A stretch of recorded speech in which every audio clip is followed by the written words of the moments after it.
আসসালামু আলাইকুম। সকলে কেমন আছেন? আশা করি ভালো আছেন। আমি আজকে অনেকদিন যাবৎ খুবই সমস্যার মধ্যে আছি। যার কারণে হচ্ছে আমি গল্পটা আপনাদের মাঝে কন্টিনিউ করতে পারছি না। আজকের ভয়েস শুনলে অবশ্যই বুঝতে পারবেন যে কেন আসলে আপনাদেরকে ভয়েস করে গল্প দিতে পারছি না। আমার গলার অবস্থা খুবই খারাপ। যার কারণে আর ওই ভয়েসটা করতে পারছি না। তো যাই হোক, আপনারা সবাই আমাকে একটু সমর্থন করুন, লাইক, কমেন্ট, শেয়ার করুন এবং হচ্ছে সাবস্ক্রাইব যারা না করেছেন তারা সাবস্ক্রাইব করুন। তবেই তো আমার অনুপ্রেরণা জাগবে আপনাদের সকলের সমর্থনে। গল্পটা তাড়াতাড়ি করে যাতে আমি শেষ করতে পারি, একটু আমাকে সাপোর্ট করবেন। তো আর বেশি কথা না বলে চলুন গল্পে ফেরা যাক। মাঠে না নেমেও খেলার সকল পরিভাষা বুঝে ফেলার ক্ষমতা একজন তুখোড় রাজনীতিবিদের অন্যতম বৈশিষ্ট্য। তেমনি আদালতের বিচারের প্রকোষ্ঠে শুধু বাদী বিবাদী আসামি সাক্ষী আর আইনের লোকজন ছাড়া জিয়ানাকে দেখে নিবিড়ের চোয়াল শক্ত হয়ে উঠল। একটা ঢিলেঢালা সাদা হাতের কাজের ফতুয়া আর লং শার্ট, সাথে একটা মাল্টি কালারের ওড়না দিয়ে মাথায় ঘোমটা দিয়ে আসামি পক্ষের উকিলের পেছনে বসে আছে জিয়ানা। নিবিড় প্রথমে চিনতে পারেনি। মেয়েলি সাজে এই প্রথম দেখল জিয়ানাকে। পরক্ষণেই শান্ত চোখজোড়া শক্ত আর লাল হয়ে উঠেছে ক্রমান্বয়ে। জিয়ানা নিবিড়ের দিকে তাকিয়ে চমৎকার একটা হাসি দিয়ে 4 আঙ্গুল দিয়ে হাই দেয়। জেলখানায় থাকলে মানুষ সুন্দর হয় এই প্রথম দেখল। চুল দাড়ি সব সুবিন্যস্ত ভাবে ট্রিম করা। গায়ের রং আগের চেয়ে খুলে গেছে। এখন আর শ্যামা মনে হচ্ছে না, ভিআইপি সেলে ছিল মনে হয়। তা না হলে 3 দিনে জিয়াউল পঙ্গু হয়ে ফিরলেন আর নিবিড় 3 মাসে আরো সুদর্শন হয়ে গেছে। সবই টাকার খেলা। অথচ জিয়ানা ভেবেছে মুমূর্ষ কেরানি খাওয়া, সাদা কালো চেকের আসামি পোশাকের সাথে হাতে পায়ে, এমনকি খুনের আসামি হওয়ায় গলাতেও শিকল পরানো থাকবে। নিজের চিন্তার উপর নিজেরই হাসি পেল। অবশ্য তারই বা কি দোষ? সারা জীবন মুভি সিনেমাতে এসব দেখে বড় হয়েছে। খুনের আসামি নায়ক খোঁড়াতে খোঁড়াতে কাতর চেহারায় আসামির কাঠগড়ায় বেচারি হয়ে দাঁড়িয়ে থাকে। এক পক্ষ লোক উপস্থিত থাকে, মাঝে মধ্যে হাতে তালি দেয় নায়কের উকিল পয়েন্ট উল্লেখ করতে পারলে। অথচ বাস্তবে আদালতের বিচারকের কক্ষে বাহিরের কেউ প্রবেশ করতে পারে না, মামলার সম্পর্কিত মানুষ ছাড়া। এখানেও তাই। পরিচিতদের মাঝে বদি মকৌ সমুদ্রের ফ্ল্যাটের দারোয়ান, অপর পাশে আরেকটা বোরকা পরা মেয়ে আগাগোড়া মুড়িয়ে বসা। মিনিট 5 পর মাননীয় বিচারক প্রবেশ করলেন। উপস্থিত সকলেই দাঁড়িয়ে সম্মান জানালো। ফৌজদারি মামলার জজ সাহেব প্রথমে কিছু পেপারে স্বাক্ষর আর ফর্মালিটি করে স্পিকার অন করে বললেন, বিচার ব্যবস্থা অত্যন্ত জটিল এবং সময় সাপেক্ষ কাজ। তার মধ্যে ফৌজদারি মামলা আরও বেশি জটিল এবং স্পর্শকাতর। সমুদ্র হত্যা মামলার আসামি শুকনীল নিবিড়ের মামলার আজ চূড়ান্ত রায় ঘোষণার আগে আপনি শুকনীল নিবিড় নিজ পক্ষ থেকে কিছু বলতে চান? আমি কিছু বলতে চাই না, তবে আমার পক্ষের উকিলের কিছু বলার আছে। ঠিক আছে, আপনাকে 5 মিনিট শেষবারের মতো সময় দেওয়া হলো। আসামি পক্ষের উকিল শাকিল আহমেদ দাঁড়িয়ে বলল, আজ আমি একজন সাক্ষী হাজির করেছি। ওনার সাক্ষ্য প্রমাণের ওপর এই মামলার রায় অনেকাংশ নির্ভরশীল। মহামান্য আদালত আপনার অনুমতি চাচ্ছি। Permission granted. পাশ থেকে পেয়াদা হাঁক ছুড়ল। সাক্ষী হাজির। জিয়ানা অত্যন্ত মেয়েলি ভঙ্গিতে হেঁটে সাক্ষীর কাঠগড়ায় দাঁড়ালো। নিবিড় ভ্রু কুঁচকে এই মেয়ের হাবভাব দেখে চলেছে আর মনে মনে ঠিক করেছে যদি উল্টাপাল্টা কিছু বলে কানের নিচ বরাবর তালা লাগিয়ে দিবে। নাম? জিয়ানা আশেপাশে তাকালো। ও কি, যাহা বলিব সত্য বলিব, সত্য বই মিথ্যা বলিব না, এটা না বলিয়ে সরাসরি নাম? অত্যন্ত বিনয়ী হয়ে মাথা নিচু করে উত্তর দিল, জিয়ানা হক। বয়স? আপনার হাতের ফর্মে সব তো লিখাই আছে। অহেতুক প্রশ্ন না করে কাজের প্রশ্ন করুন। উকিল কেসে ওঠে। আজ জজ এতক্ষণ ঝিমিয়ে ছিল, হঠাৎ টান টান করে বসে পড়লেন। আপনি আপনার বক্তব্য উপস্থাপন করুন। কিভাবে বলবো?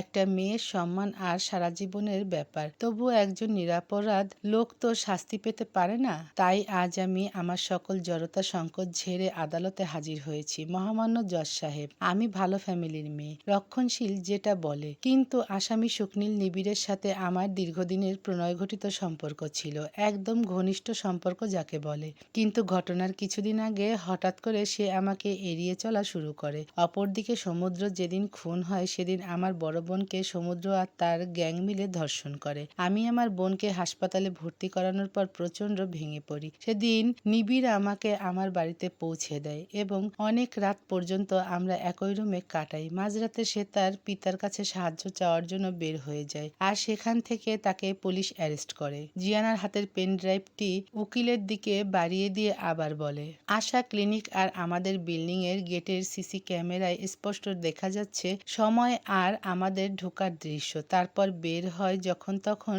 রাত প্রায় 12টা পার হয়েছে আর ফরেন্সিক রিপোর্ট অনুযায়ী সমুদ্র খুন হয়েছে সন্ধ্যায়। নিবিড় দাঁতে দাঁত পিষে জিয়ানার বাকুয়াজ সহ্য করে যাচ্ছে। উকিল পেনড্রাইভটা জজ সাহেবের পাশের পিয়নের কাছে দেয়। জজ সাহেব নিজের ল্যাপটপে কানেক্ট করে ফুটেজ চেক করে প্রশ্ন করে, প্রসিকিউশনের কোনো কিছু জিজ্ঞেস করার আছে? জি মহামান্য আদালত। আচ্ছা জিয়ানা হক, আপনি হঠাৎ এতদিন পর উদয় হলেন যে? না মানে এতদিন কোথায় ছিলেন? প্রসিকিউটরের মুখে ব্যঙ্গ। দেখুন, আমরা মধ্যবিত্ত ঘরের মেয়েরা প্রচন্ড ভীতু হই। তাছাড়া নিবিড়ের রেকর্ড মনে হয় জানেন। আমার সাথে প্রতারণা করেছে এক প্রকার, তাই হালকা রাগ, সাথে আমার বোনের ধর্ষণের ব্যাপার জড়িত ছিল। সব মিলিয়ে আমি দ্বিধাগ্রস্ত ছিলাম। আপনি যে সত্যি বলছেন তার প্রমাণ কি? আপনাদের যে গভীর সম্পর্ক ছিল সেটা আমরা বিশ্বাস করব কিভাবে? আজব তো, আমি তো সিসি ক্যামেরার ফুটেজ দিয়েইছি। আর এখন কি আমাকে প্রমাণ দেওয়ার জন্য বলতে হবে ওনার মেশিনে তিল আছে? বলে ওড়না দিয়ে মুখ ঢেকে ফেলল। আর অপরদিকে আদালতে কেউ কেউ শুকনো কাশি শুরু করলো, আবার হাসিও শোনা গেল। জজ সাহেব একটা টিস্যু দিয়ে মুখ মোছার বাহানা করে হাসি আটকালো, মনে হয় বহু কষ্টে। তারপর আওয়াজ উঁচু করে বললেন, সবাই আদালতের পবিত্রতা রক্ষা করুন। আসামি পক্ষের উকিল আমাকে আরেকটা প্রমাণ সাবমিট করেছেন। বাদীপক্ষ সমুদ্রের স্ত্রী নিজে এই মামলা প্রত্যাহার করেছেন। ওনাকে হাজির করুন। আগাগোড়া বোরকা পরা মেয়েটা ছিল মৌসুমী। সে নিজের নেকাব উঠিয়ে জিয়ানার নেমে যাওয়ার পর কাঠগড়ায় উঠল। এইবার আর উকিল নামধাম জিজ্ঞেস করল না, সরাসরি বক্তব্য উপস্থাপন করতে বলল। আমার স্বামী স্বাভাবিক মানুষ ছিলেন না। ওনার চরিত্রহীনতা থেকে শুরু করে নেশা করা এবং নারী ব্যবসা ছিল। প্রায় রাতেই প্রচন্ড নেশা করে এসে বাথরুমে ঘুমিয়ে যেত। কিছুদিন থেকে আমাদের মাঝে প্রচন্ড ঝগড়াঝাটি চলছিল, তাই আমি আমার বান্ধবীর বাসায় উঠি। আমার মনে হয় এটা খুন না। নেশার ঘরে পানি ভর্তি বাথটবে নিজেই ডুবে।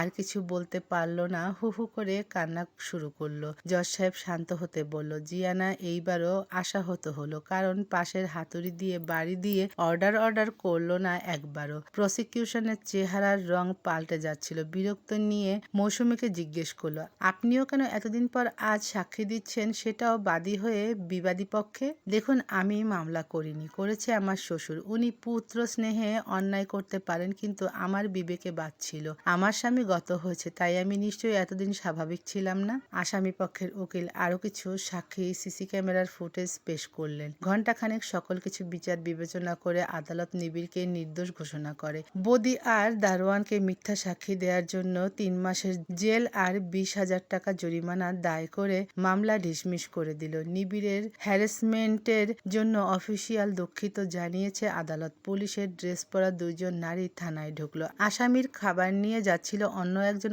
কনস্টেবল। একজন ইশারায় তার হাতে দিতে বলল। কনস্টেবল তাদেরকে খাবারটা দিয়ে লাঞ্চের জন্য বের হয়ে যায়। লক্ষ্মীপুর থানায় দুপুরের এই সময় একটা কাকও পাওয়া যায় না। প্যান্টের পকেট থেকে সাদা পাউডার প্রথমে পানিতে, তারপর ডাল সহ যাবতীয় খাবারে মিশিয়ে দেয় ভালোভাবে। আসামির সেলের নিচ দিয়ে সেই খাবার পাঠিয়ে 2 জন আসামিকে বলল, দ্রুত শেষ করুন, সময় 3 মিনিট। একজন একটু গাইগুই করলেই বাকি 2 জন ভদ্রলোকের মতো গপাগপ গিলল কোনো রকম। তৃতীয় জন বাকিদের দেখাদেখি দ্রুত খেলো। খাবার খেয়ে পানি খাওয়ার সাথে সাথে 3 জনই নিজ হাতে গলা চেপে ধরে তরপাতে লাগলো। মুখ দিয়ে প্রথমে সাদা, তারপর লাল ফেনা বের হওয়া শুরু হলো।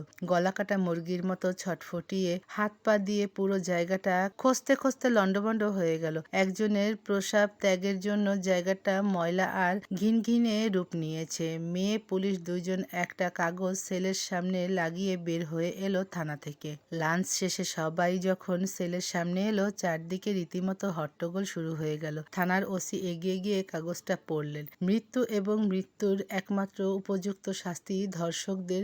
জি মিজুটা 7 দিন পর মামুন ইসলাম বিশাল জনসভায় বক্তব্য দিচ্ছেন। নির্বাচনের আর আছে কয়েক মাস। মুখরোচক সব গাল গল্প আর যত রকম চাপাবাজি আছে সব রাজনীতিবিদরা এখন মুখ দিয়ে আওড়াবেন, বড় বড় ওয়াদা দিতে দিতে ফেনা ফেনা করে ফেলবেন চারপাশ। মামুন ইসলাম সেটাই করছেন। সাইডে টানটান করে নিবিড় দাঁড়িয়ে। 7 দিনে সে জিয়ানাকে হাতের কাছে পায়নি, পেলে খপ করে ধরে গিলে ফেলত। সে ফাইনাল রায়ের দিন পর্যন্ত অপেক্ষায় ছিল আপন মানুষের চিনার জন্য। উকিলকে আগে থেকেই ঢিলামিলা করতে বলেছে সে নিজেই। রাজনীতিতে বন্ধুত্ব অভাব ছিল না, কিন্তু জেলখানায় পড়ার পর দেখেছে সবার রং চেঞ্জ হওয়া। মৌসুমীর স্টেটমেন্ট যে তার নির্দোষ হওয়ার জন্য যথেষ্ট সেটা আগেই ঠিক করা ছিল। ক্লিনিক আর জিয়ানাদের ব্যাপারটা শক্ত প্রমাণ হলেও সে তাদের সম্মানে আঘাত করতে চায়নি। কিন্তু এই মেয়ে ভরা আদালতে কিভাবে নাটকটা করেছে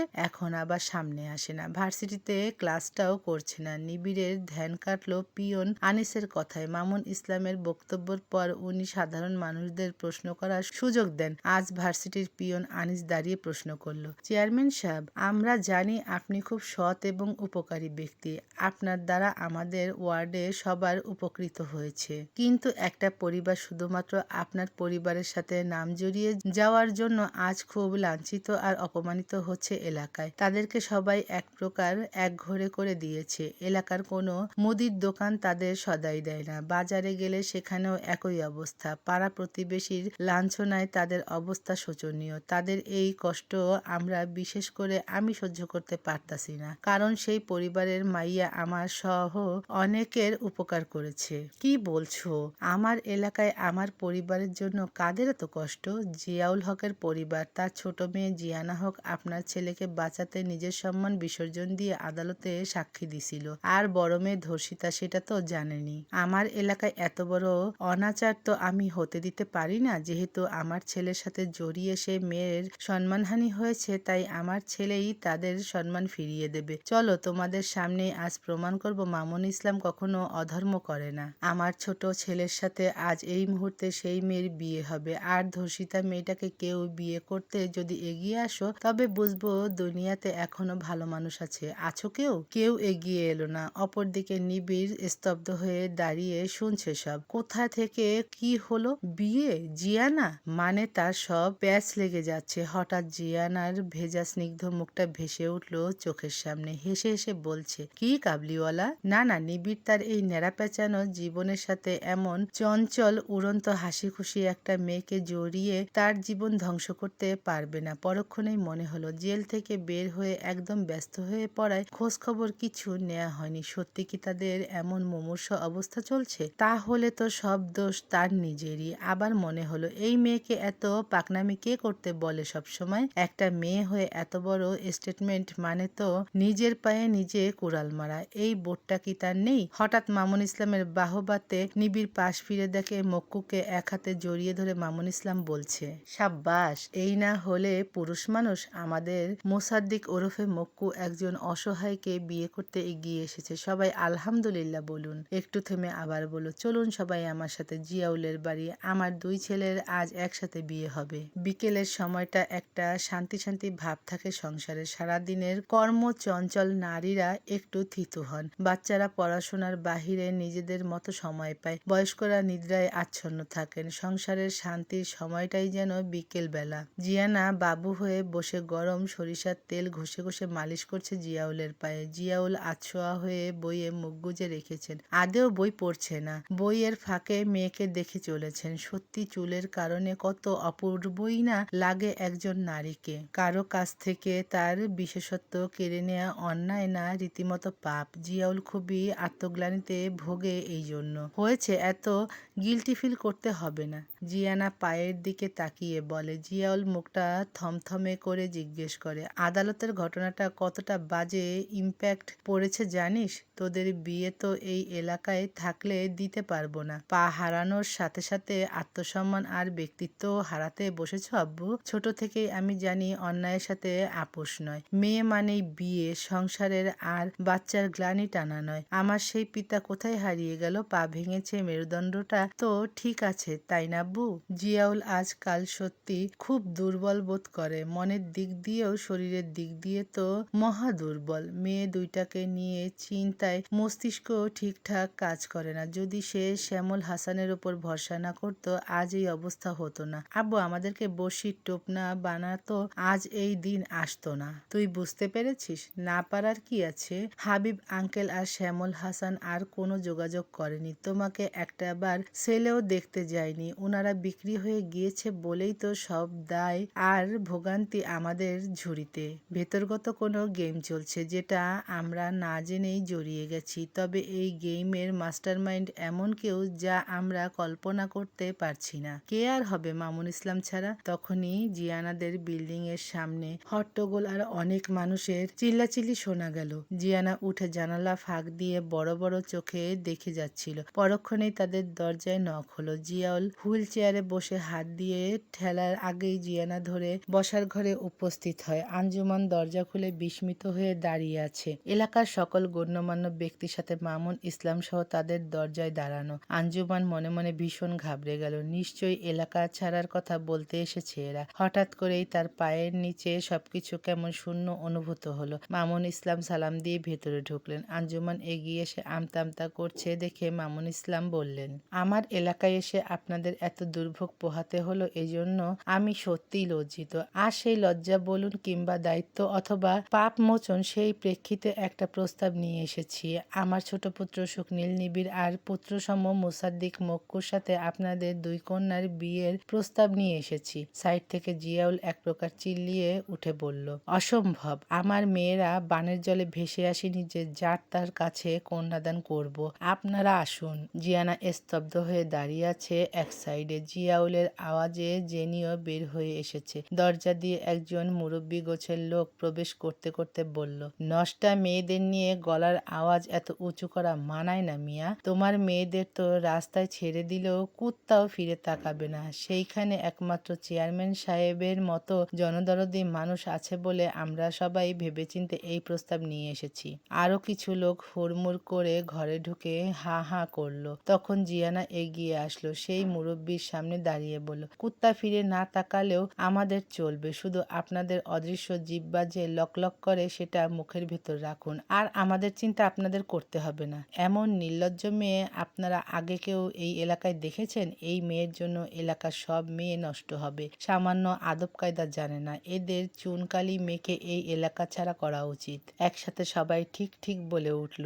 মামুন ইসলাম হাত উঠিয়ে সবাইকে থামার নির্দেশ দিল। আঞ্জুমান এতক্ষণ সব নীরব হয়ে দেখে যাচ্ছিল। হঠাৎ করে জিয়ানার সামনে এসে প্রচন্ড জোরে গালে ঠাস করে চর মেরে দেয়। জিয়ানার চর খেয়ে অবাক চোখে আঞ্জুমানকে দেখে যাচ্ছে। রাগে রিরি করে আঞ্জুমান বলে ওঠে, তোর জন্য আজ আমার পরিবারের এই অবস্থা। তোর জন্মের দোষ না, শুধু তোর রক্তেরও দোষ। তোর মা যেমন সব ধ্বংস করেছে তেমন তুইও সব ধ্বংস করতে এসেছিস। দুধ কলা দিয়ে আমি কালসাপ পুষেছি। বের হয়ে যা আমার সংসার থেকে, তোর মুখ দেখাও পাপ। জিয়াউল ধমকে ওঠে আঞ্জুমানকে, আঞ্জু চুপ করবে? তোমার মাথা ঠিক নেই, তুমি ভেতরে যাও। না, আর কত চুপ করব? তুমি আর তোমার এই ভাইয়ের মেয়ে আমার সংসার, আমার সব নষ্ট করেছো। দাও, ফেরত দাও সব। এই যে মৃতপ্রায় দুধের 2 দিনের বাচ্চাটাকে বুকে আগলে বড় করেছি, তার প্রতিদান কি পেয়েছি বলো? এই মেয়ের মায়ের জন্য আমার ভরা সংসার জ্বলে পুড়ে ছাই হয়েছিল, আজ আবার তার মেয়ের জন্য আমার চাকরি, তোমার শখের ফার্ম, সামাজিক মান সম্মান সবকিছু। হ্যাঁ, সবকিছুই আজ থেকেও নেই। আঞ্জুমান জিয়ানার হাতের বাহু ধরে জিয়াউলের সামনে এনে এক প্রকার ছুঁড়ে মেরে বলল। জিয়ানা স্তব্ধ বিমূঢ় হয়ে তাকিয়ে আছে আঞ্জুমানের দিকে। জেনি এগিয়ে এসে আঞ্জুমানের মুখ চেপে ধরে বলল, চুপ করো আম্মু, চুপ করো। অনেক মানুষ বাসায়, এইসব হাবিজাবি কি বলছো? জিয়ানা, তুই ভেতরে যা। জিয়ানা আঞ্জুমানের সামনে এগিয়ে এসে প্রশ্ন করলো, এগুলো কি সত্যি আম্মু? রাগে এমনি এমনি বলছো তাই না? আমি তোমাদের সন্তান, এটাই তো সত্যি তাই না? না, তুই আমাদের কেউ না। তুই নীলুফা আর সাগর হকের মেয়ে। এইবার আমাদের মুক্তি দে। তোকে বড় করেছি, আমাদের দায়িত্ব শেষ। জিয়ানা আঞ্জুমানের পা ধরে বসে পড়ে, সেখানেই চুপচাপ বসে বলল, যা বলবে সব শুনবো, শুধু এই কথাগুলো ফেরত নাও। আমি তোমাদের মেয়ে, আর কোনো পরিচয় নেই, ব্যাস। আর কখনো কোনো দাবি নিয়ে সামনে আসবো না, প্রমিস। আঞ্জুমান হাঁটু নাড়িয়ে পা ছাড়িয়ে নিল জিয়ানার থেকে। জিয়ানা হাউমাউ করে কেঁদে উঠে জিয়াউলের কাছে গিয়ে প্রশ্ন করলো, আব্বু, ও আব্বু, আম্মু এগুলো রাগ করে বলছে তাই না? আম্মু তো আমার সাথে কথা বলে না। সে না বলুক, কথা বলতে হবে না, আমি শুধু তোমাদের মেয়ে, এটাই যথেষ্ট। বলো আব্বু, কথা বলো। জিয়াউলের শক্ত বান ভেঙে চৌচির হয়ে গেছে আজ। সেও আকুল হয়ে কাঁদা শুরু করলো। জিয়ানার দিকে চোখ তুলে তাকানোর সাহসটুকু পেল না। আর মামুন ইসলাম আশ্চর্য হয়ে তাকিয়ে আছে জিয়ানার দিকে। নিবিড় এতক্ষণ বাহিরে ছিল। ঘরের সব কথা শুনে শক্ত পায়ে ভেতরে প্রবেশ করলো। তারপর জিয়ানার হাত ধরে টেনে উঠিয়ে সোফায় বসিয়ে হাঁক ছুড়ল, কাজী সাহেব ভেতরে আসুন। মুক্কু, তুইও আয়।